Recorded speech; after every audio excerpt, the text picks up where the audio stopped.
I got some dirty shit to pick up at the dry cleaner. I got a tidy bitch to pick up, I got love Selena. Shawty hop up in the whip, but I ain't never seen her. Shawty love the way I whip it in a two-seater. Ayan po yan.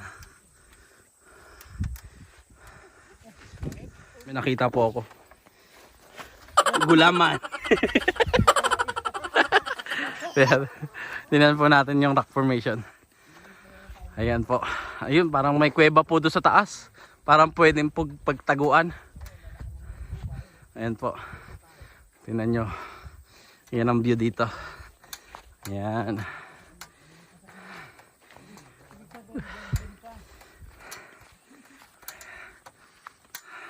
Pwede ka dito magpastol ng kambing. Ayan. Ang tropa. Ayan. Hello guys. Hello. Sexy kami na ito. What's up guys? What's up? Ayan. What's up? Ayan. What's your boy? Ayan po guys, ang lalakarin natin. O konting ingat kasi baka may slide. Ayan po. A few moments later. Ayan guys. Hindi ko alam kung ito kalayo to. Kung nagbabalak po kayong pumunta, huwag na kayong pumunta. 45 minutes sa first stop. Boundary pa lang. Malayo-layo pa po ang lalakarin namin. 45 minutes pala para pumunta ng falls. Ayan po.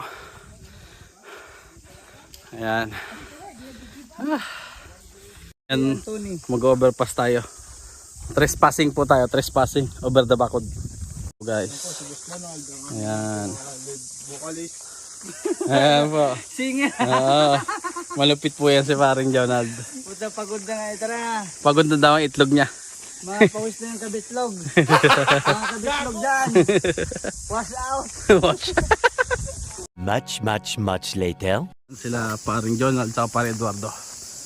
Nakanguna na sila. Paring Jimmy at si paring Rolly. Ito na yung lakaran namin guys. Parang namimiss ko yung Bicol. Kasi sa Bicol ganito po. Masukal. Pag nangunguha ng gatong sa bundok. Ayan po. Si parang tagumpay. Ayan po. Ayan po yung mga lalakarin natin. Ayan. Ayan po.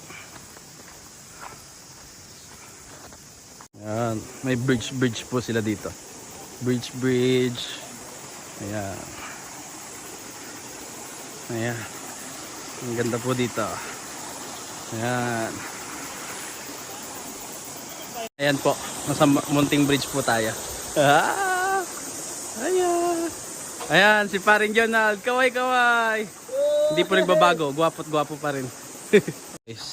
Shine Falls 5 minutes. Tapos pagbabalik ka po 1 hour. Napakalupit. Nakakapagod po pala pumunta rin ng falls. Malahaba-habang lakaran po. Ay nako. 1 hour later. And guys, konting na lang, malapit na po kami.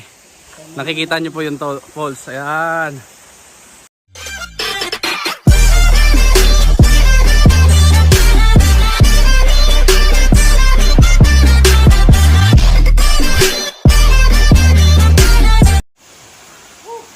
Ayan guys, yung falls. Taas. Pupwesto po kami doon. Pupuntahan po namin ngayon.